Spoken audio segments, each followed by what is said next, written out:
What's guys, SexyGG here, and today I'm here with Daniel, Jensen. Hey. Yeah. I'm from Team Vikings. Yeah, he's from Team Vikings, a Yu-Gi-Oh team that we also have. And he got, what was it, 43? 43rd. 43rd place. Yeah. And you were playing what? Centurion. Yeah. Calamity Lock Turbo. Hey. Yeah, let's go. And actually viable stun deck that is not runic stun. That is actually even it. Yeah. Alright, let's see the profile. Okay. I'm gonna start off with the actual Centurion engine. 3 Primera. Self-explanatory.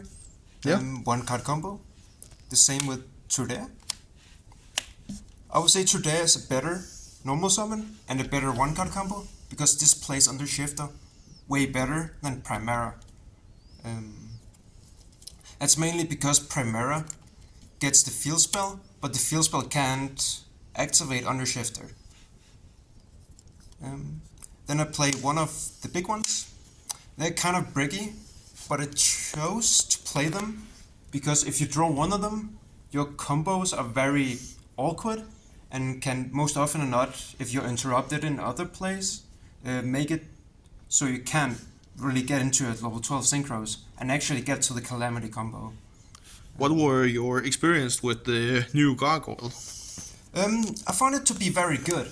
It's very good to set up as like an extra continuous trap. It's also good because when it lands in the graveyard after a synchro summon, you can get it back to your hand. And you can just use it for like fodder, discard, for like unclocking your hand, pretty much. Okay. Because you have a couple of cards that requires you to like send a card to the graveyard or like discard a card. Yeah. Then I played 3 field spells. That is also like pretty self-explanatory. Gotta run free. Yeah, 3 Yeah. field spells. Modern day Yu-Gi-Oh is played by the field spells. Yeah. And then I played 3 of the quick play Centurion. It's pretty much a Rhoda. It can place your desired Centurion monster from your deck, or if you don't need the actual monsters, you can place the spell or traps. It's very good because most often than not, I actually place the field spell to like bait out opponent stuff. Then I play one of the Wake Up Centurion and one of the Phalanx. I chose to main Wake Up Centurion and Phalanx because I feel like they're the best ones. Bonds can be good, but I feel like more often than not you break on it, and it's like only good for like turn 3 or later. The counter trap, the negate, I'm siding it because I feel like it has the same problem as Snake Eyes. You break on like the field, not field spell, but like, you know, the Flame Birch and the spell cards that you just get for free in the actual combo. So I decided to only play these 2 to like not being able to break that often. But I feel like it was very good. I didn't need Bonds and I didn't need True Awakening in the main deck. Then I played also 1 Terraforming because yeah, it's Terraforming. Yeah, if you don't start out with your field spell or anyway, exactly. you can search it with terraforming. It's just another starter. Then I played 3 Pot of Prosperity. It is actually a new addition into the deck because the new Synchro doesn't draw a card but actually adds. That it makes it so you can actually play Prosperity, and it's really good. Because yeah, drawing 1 card by excavating 6 cards and choose one of your desire. It's so fucking good, especially going second, because you can just dig for a sided cards that out your opponent's board. Yeah. Then I played 3 Shifenra. I feel like this card is like the best card in Yu-Gi-Oh right now. Yeah, it's actually insane that it's still at 3 Yeah, because it haven't been hit by the ban It should list. have been at least hit to 1 a while ago. Yeah. It's really good in this deck because you get another card, then you can just drop all for free.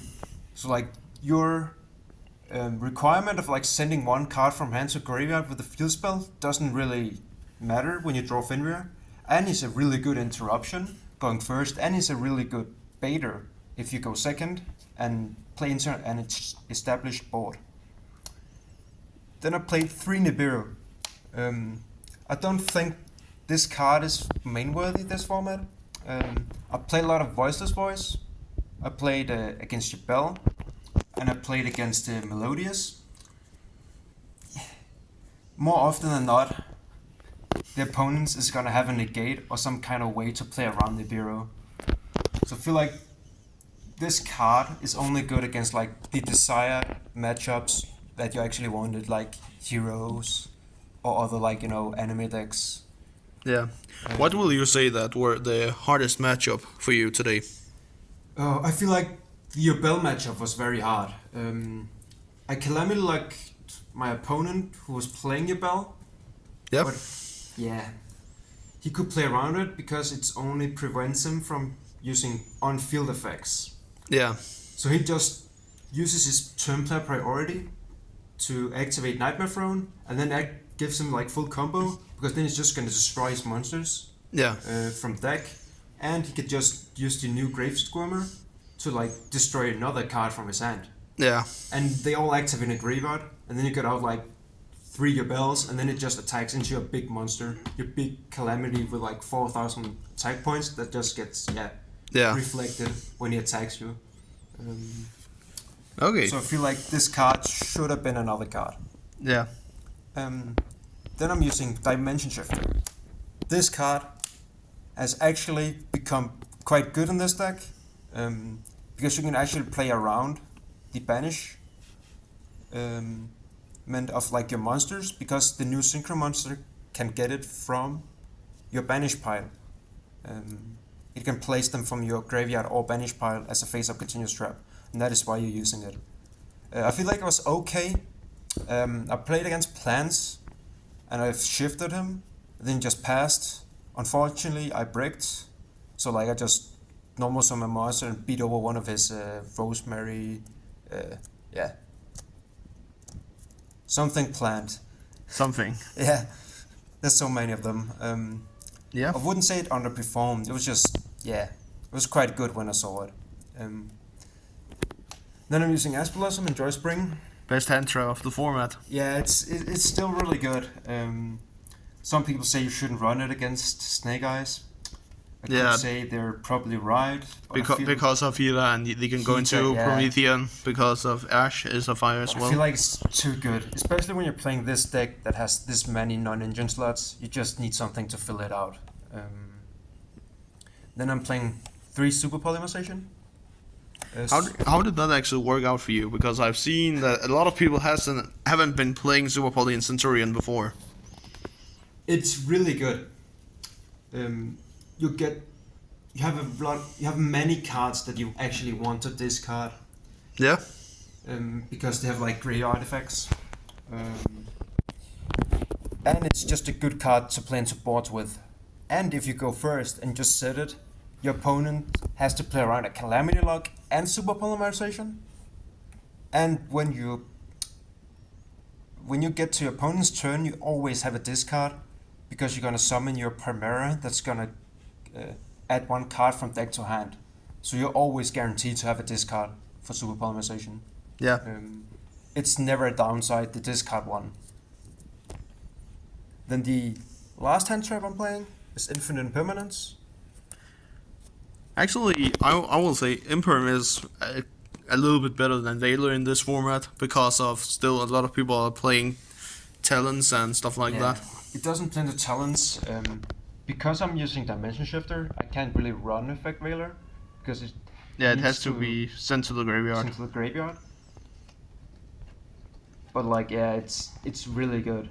The only thing I'm like kind of disappointed with was like I had this card and other cards that I wanted to set, because you're gonna set like 2 cards in your spell trap zones because of engine requirement, and to set up the Calamity Lock. And then more often than not, then you're gonna have like 3 other spells or traps you wanna set. But sometimes you have like way too many. If you have like the counter trap, 2 Centurion monsters, then you only have 2 spell and trap zones to play with. And if you draw like 2 of these and maybe like a Cosmic Cyclone or something, you need to choose. Yeah. And it can become quite hard. Yeah. Then I'm playing 2 Triple Tactics Talent. The reason why I'm playing 2 is because I don't really want a C3 because it's like a 1-card combo deck. It's really good for like ripping off opponent's hands, draw 2, or take control. I've played it or I used it like I think 3 times today. It worked out pretty well, but like you need to combo it with like other cards for this to shine. Then I'm playing the one-off Call by the Grave Yeah. to stop hand traps and graveyard effects. This came in clutch quite a lot. It got trolled quite a bit, but like most of the times actually I had Called by the Grave that helped me out. So Yeah. The one off. yeah, the one-off. The one off that you always Yeah. draw. You always draw it. Yeah. The planned opponent I played against, he drew it all 3 games I played against him. Damn. Yeah, I was kind of salty, but like, yeah, I'm calamity locking, so. Yeah. But I won in the end. Then the extra deck. The extra deck is quite simple. Because using Prosperity, you just have a lot of targets just to, yeah. A lot of Get non-engine in the extra deck. Yeah. I'm playing 2 of the new one, Centurion Auxilia. For those who haven't read it yet, it adds a Centurion card on special summon and not synchro summon. And it prevents your opponent from destroying face-up spell and traps you control. It comes really in handy when they have like, yeah, other like destruction effects, but it doesn't prevent Cosmic Cyclone, and it's like the biggest opponent of this deck. It's the biggest enemy. It's like Cosmic Cyclone, because you just lose a monster, and it doesn't get your Calamity combo. But the good thing about this is you get the Centurion monsters from your banish pile back into your spell and trap zones. It allows you to play safter, and I'm quite happy. It performed very well. Yeah. I think it's the reason why this deck has become like more popular is because it can play shifter. It can play more, yeah, Board engine, breakers, hand board traps. breakers. Yeah, it's like kind of cheap if you compare it to other meta decks Like Snake Eyes. like Snake Eyes. Yeah. Then I'm playing 2 Centurion Legatia. Some lists only run 1. The reason why I'm playing 2 is because I just need to sometimes. It's kind of hard to explain. Sometimes the opponent just have like the targets or like the removal just to get them off field, and it's good just to have another one. I didn't get Kaiju today. I was afraid of getting like Kaiju Lava Golem, but like nobody's playing those right now because it's more of a hand trap heavy meta. Yeah. And then I'm playing 1 Crimson Dragon, and together with that, I'm playing Hot Red Dragon Archfiend King Calamity and Cosmic Blazer Dragon. Crimson Dragon, yeah, is the one that allows you to go into Hot Red Dragon Archfiend King Calamity, which is like a turn ender for most decks, but like some decks can just totally play around it. So that's why I'm playing Cosmic Blazer Dragon. I feel like Cosmic Blazer Dragon is actually becoming better and better, because people are just preparing themselves when they go second against you to just play around the King Calamity. So you can just summon this instead, and then you just throw them off, and then they're gonna misplay, because they're most likely played like their cards incorrectly, because they're afraid of the King Calamity. And yeah, then you just summon this, and then they're like, huh, what does that do? And then it's like, yeah, just a free negate every turn, and it comes back when it banishes itself as cost. Yeah. Did you make Cosmic more today instead of Calamity? I actually made it more than King Calamity, but that's because like some of my matchups weren't that good. I was playing against Vanquish Souls. Yeah. They played like very much on your own turn as their turn. And then I played against Yubel. I summoned King Calamity against Yubel the first game, and then I just got destroyed because my opponent just summoned 2 Yubels and it just reflected the battle damage of the Red Dragon Archfiend. Yeah. And then I summoned the Cosmic Blazer Dragon the other game, and then I just destroyed one of his cards, and then yeah, they have graveyard effects when they destroy it, so I Yeah. just lost because of that. I didn't really have that much non-engine to help me, to be honest. Just a hard matchup, the Ubel deck. Then I played one Enigmaster Packbet. I made this twice today. The reason why I'm playing it is because of hand traps. If you're getting hand trapped and you have like access to a level 8 and you have a discard, then you can just make this and make one of these.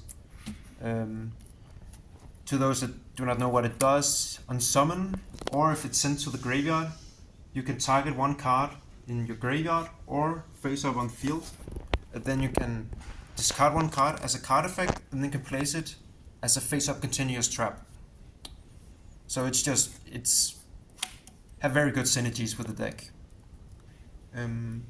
That's all the synchros I play. Should be like 7, not 7, 8. Yeah, eight synchros. Yeah. What I can count. Then I'm playing 4 Link monsters. I'm playing Artemis, the Magistus Moon Maiden, Lina, the Light Charm Illustrious, IP Masquerina, and SP Little Knight. All of these cards just helps you make SP Little Knight. You don't really want to, summon other Link monsters, and the only reason why these are here are because you could just gonna make SP Little Knight with like your the monsters you're left with if you can't make these. This liner came up against the Voiceless Voice with Melodious Engine. You're just gonna summon their big monsters from the graveyard or keep them off below. So I think they performed well. I made like SP Little Knight 5 times, I think. It comes in handy, especially with Centurion Gacha, because it prevents monsters with 2000 or less damage from getting destroyed by battle. And that is like SP Little Knight's biggest weakness. It's like just getting run over in battle. So that came out like I think once today. Then the last 3 cards I'm playing are like the Mud Dragon, Starving Venom, and Garua. They're just my super poly targets. I didn't make Starving Venom Dragon. I'm thinking about cutting him. But like I made Mud Dragon and Garua quite a lot. They're really good. Super poly is just a bannable card, to be honest. It should be banned. Maybe it will be banned on the next list. Yeah. I don't know. Perhaps. Yeah, they're getting rid of like generic boss monsters and generic cards like floodgates. Yeah. Then for the side deck, I've been talking quite a lot about the counter trap. It's really good in like game 2 or game 3 if you go first, because you can just bait out their like counters, or like it's like a defensive option against the counters, like Forbidden Droplet, because they're not gonna pitch a trap, especially not going first. It's also good against Cosmic Cyclone, but the only downside against it, playing this card, is like you need another face-up continuous trap monster card to send to the graveyard for the cost of like negating and destroying the card. But yeah, you get it for free with the new Synchro monster. And yeah, the reason why I didn't choose to play it in the main deck was because of like I feel like I'm getting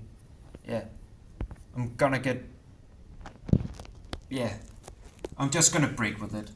Yeah, having a lot of bricks in the end. Yeah, too many bricks. Crosser Designator, I only had room for 2. It came out quite a lot. It's good,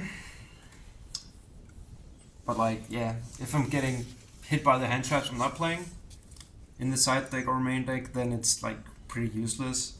It performed well. I think I used it once or twice when it actually came into my hand as my starting hand. Then I'm playing 3 Droll Lovebirds. Yeah. Droll is just a pretty good card. The reason why I'm not using it in the main deck is because of Shifter. You can Shifter and Droll in the same turn. They just conflict because this card has to go to the graveyard. And it just stops like the big combo decks. Then I'm playing 3 Bestials. I'm choosing to run one of each. Bestial Druswam, Bestial Magnemite, and Bestial Staronier. I didn't choose to run the other guy, the Baldrake. The Baldrake.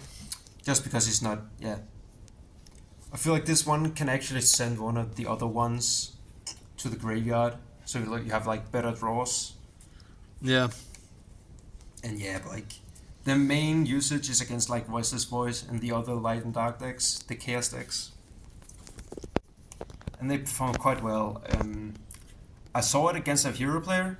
So like I cut off his access to DPE and for his like Miracle Fusion, so he couldn't really make like better fusion monsters.